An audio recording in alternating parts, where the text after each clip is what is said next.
call on Senator Camille Villar to administer the oath to the newly elected Senate President, Senator Alan Peter Cayetano. To Senator Joel, who will make a motion, Mr. President. Senator Joel Villanueva is recognized. Mr. President, may I be allowed to humbly move to declare all seats vacant, Mr. President?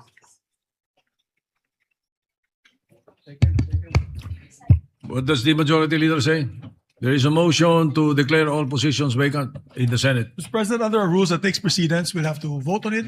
We'll ask for a roll call vote for the motion of Senator Joel Villanueva. So a roll call vote is in order. The secretary will conduct a roll call.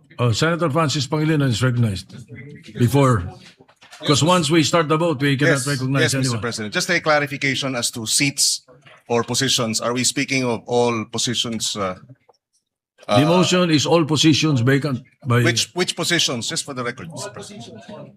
All positions of elected of the leadership. Okay. Thank you. Thank you, Mr. President. All right, the secretary will conduct a roll call vote. The motion is to declare all positions vacant. A vote in agreement is a yes, and a no for the other side. You go ahead. Roll call of members. Honorable Senator Aquino, Senator Cayetano Alan, Senator Cayetano Pia, Senator De La Rosa, Senator Ejercito, Senator Escudero, Senator Estrada, Senator Gatchalian, Excuse me. We cannot hear the votes of the people. Please rise and say your vote. yes sir. Yes, sir. Ulitin mo.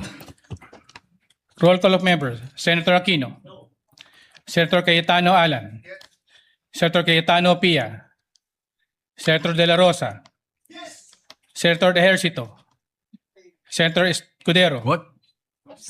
Abstain. Senator Estrada, Senator Gatchalian, Senator Go, Senator Hontiveros, Senator Lacson, Senator Lapid, Senator Ligarda, Senator Marcoleta, Senator Marcos, Senator Padilla, Senator Pangilinan, Senator Tulfo Erwin, Senator Tulfo Rafi, Senator Villanueva, Senator Villar Camille, Senator Villar Mark, Senator Subiri, Senate President Soto. No.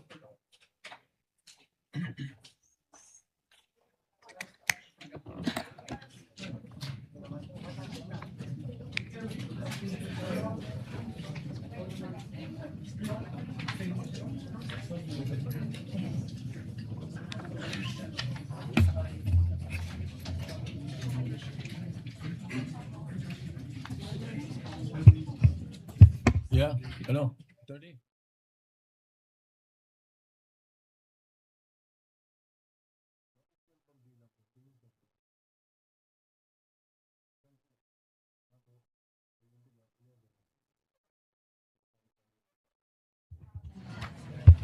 With 13 affirmative votes, 10 negative votes, and 1 abstention, the positions in all the positions in the Senate is hereby declared vacant.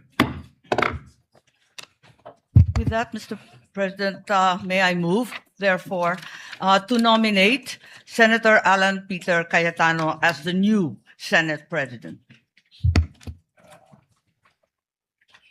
Are you designating me as the presiding officer? Because I am the position is already vacant. I think you must elect somebody to take the position.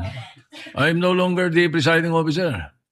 So you designate a presiding officer. In the meantime, I Yes, suspend session. With the session resumed, may I herewith move and nominate Senator Jinggoy Estrada as the temporary presiding officer. Any objection?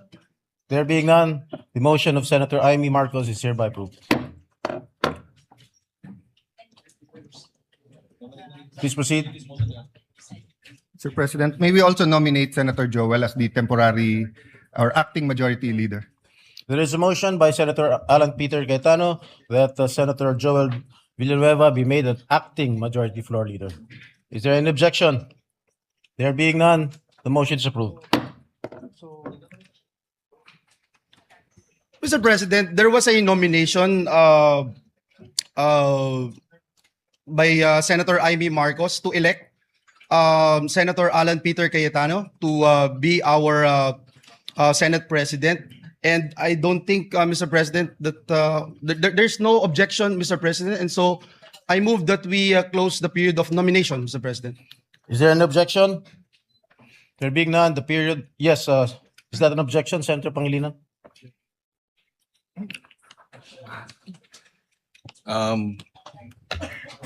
We do not object because we do not have the numbers, but we would like to manifest our serious reservations, Mr. President, for the record. Noted, Senator Pangilinan. There is a pending motion by Senator Villanueva to close the period of nomination. Is there any objection? There being none, motion is hereby approved. Majority Leader. May we ask, Mr. President, the newly elected Senate President to take his oath, Mr. President, and suspend the session. Mr. Session is hereby suspended. President. At this juncture, I move that we reconsider the closing of the nomination of the Senate President, Mr. President, and we'd like to give the floor to Senator Ping Lacson. So move, Mr. President. We first have to act on the motion by Senator Joel. Is there any objection? There being none, motion is approved. Senator Lacson is recognized. Thank you, Mr. President. I move to nominate Senator Vicente Soto III to the position of Senate President. I so move, Mr. President. Is there any objection? There being none, okay, we now proceed with the voting. Dalawa na. There are two nominations, There are Mr. President. two What we will do now candidates is for conduct the Senate voting, presidency. Mr. President. One is Senator Alan Peter Cayetano and the other is Senator Tito Soto. Okay. Pwede na, mag-vote. Pursuant to Section 2 of the Rules of the Senate, we will now proceed with the roll call vote. Secretary, please. Roll call of members. Senator Aquino. Senator Cayetano Alan. Senator Cayetano Pia. Senator Soto. Senator Soto. Senator De La Rosa. Senator Escudero. Senator Escudero. Senator Estrada. Cayetano. Senator Cayetano Pia. Senator Gatchalian. Senator Go. Senator Hontiveros. Senator Lacson. Senator Lapid. Senator Legarda.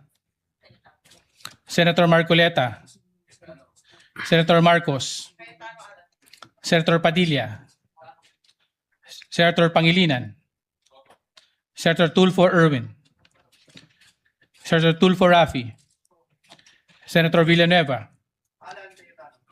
Senator Villar Camil. Senator Villar Mark. Senator Subiri. I would like to be an independent member of the Senate. What is your vote, Senator Subiri? Abstention. Senator Soto III. Cayetano. May we get the results, please?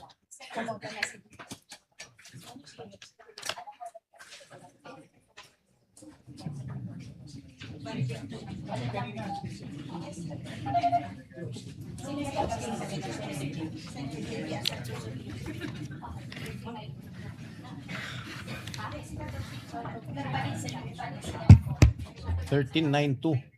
$13.92.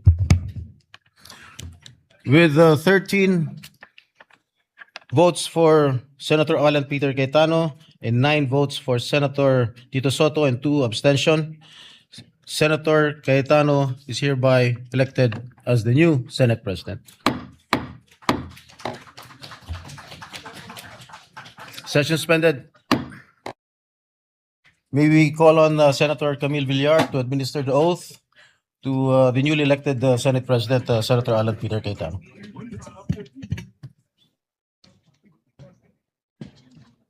Dito para yung flag daw. Sila ate. Yeah. Yeah.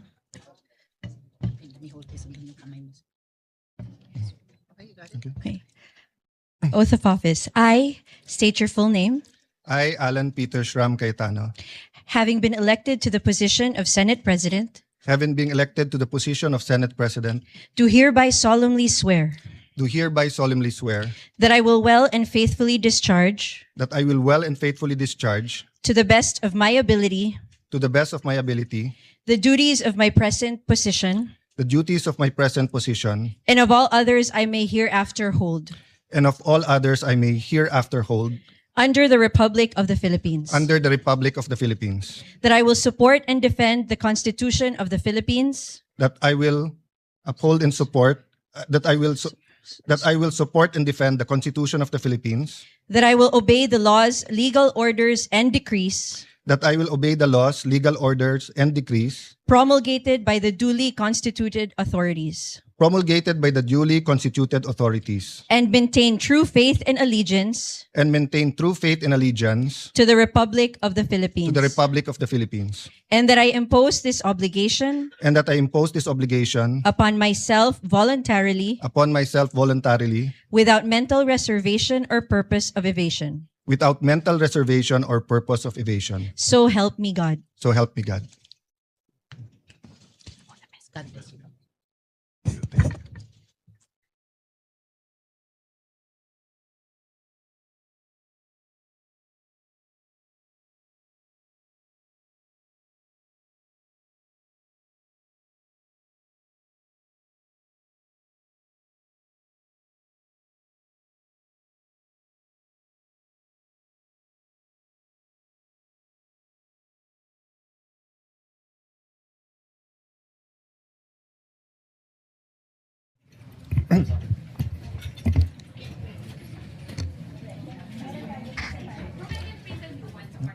For I know the plans I have for you, plans to prosper you and not to harm you, plans to give you hope and a future. Yan po ang nasa Jeremiah 29:11 na naging isa sa core na paniniwala ng aking pagkatao at pananampalataya. Gusto ko po si Propetang Jeremiah dahil siya po ay nirerespeto at pinaniniwalaan ng Muslim, Hudyo at Kristiyano. Sa mundo ngayon na in crisis, buong mundo na in crisis because of the US-Iran-Israel war, napakahirap minsan paniwalaan na may magandang plano. But I'm always reminded that though people may be liars, God never lies. Though we may be weak, He is strong.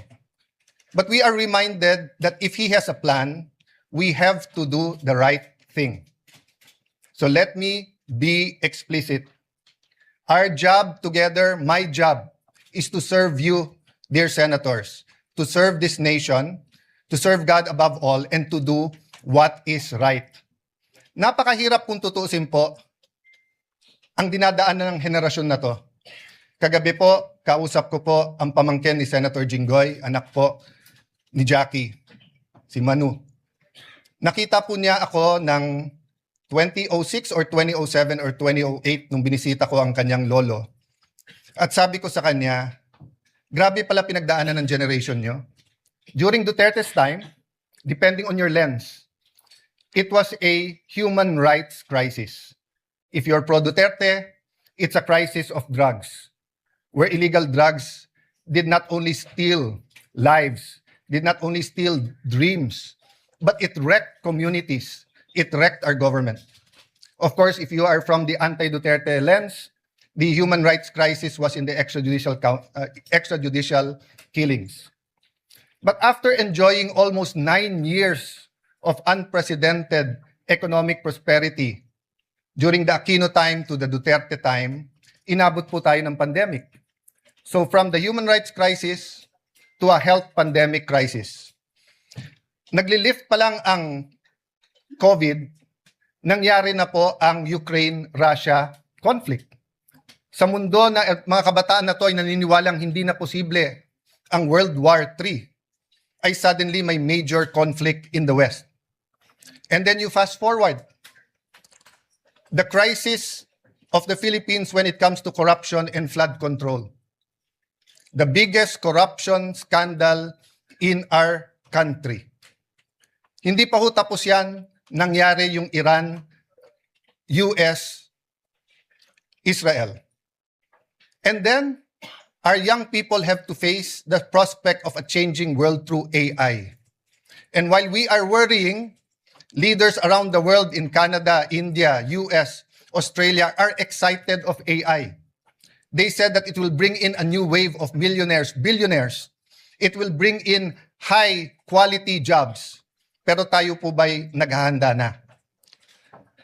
We might not feel the crisis here in the session hall. But our people, may it be the Grab drivers, the tricycle drivers, jeepney drivers, yung maliliit na kalendriya, yung mga beneficiaries ng 4Ps, ramdam na nila.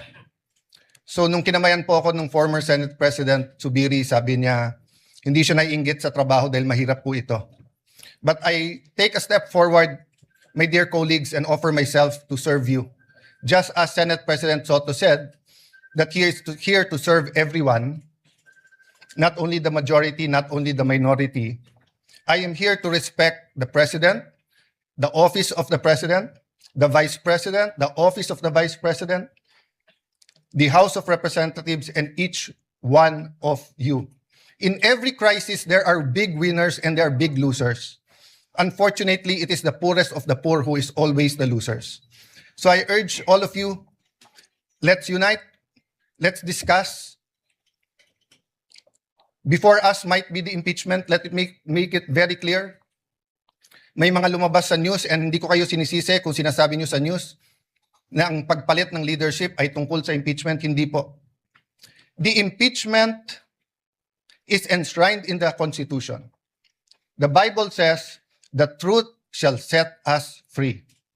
We want to be free from poverty. We want to be free from corruption. We want to be free from a government that is busy fighting its own people or the people fighting each other. Hindi to Facebook, hindi to social media na pwedeng bawat minuto may nagbabanatan. In real life, in the non-digital life, we have to be here for each other. It doesn't mean anything if we are say we're devout Muslims or we're devout Catholics or devout evangelicals if we cannot love each other. In the Senate, we might not like each other, but I think we can work each other and we can love each other. So let me make it clear. The impeachment will be much, much more than dismissing a complaint because of political affiliation. And it's also much, much more than convicting someone without evidence. Parehong hindi pwede yun. Kailangan guided tayo by the truth, guided by evidence. But the process is as important as the result. Hindi natin pwedeng sabihin, she or he will make a bad president. Or wala na tayong maasahan dyan sa presidente, wala na tayong maasahan sa vice president, impeach na lang natin. Hindi po. The Senate is also on trial. So, dear colleagues, as we ask God to guide us and help us, I'd like to thank all of you who supported me today. I will do my job. But I'd also like to reach out to all my colleagues here today. Ngayon lang naman po tayo na may divisions dahil mabigat ang politika. Pero actually, we've worked together. And if we could only go back 20 years and then go back now, can we go to 20 years from now? And let me tell you what I told the group last night nung nag-meeting kami. Basta't lahat ng gagawin natin, huwag tayong magsisisi. Huwag tayong gagawa na pagsisisihan natin. So feel free to call me out if you think mali ang direksyon.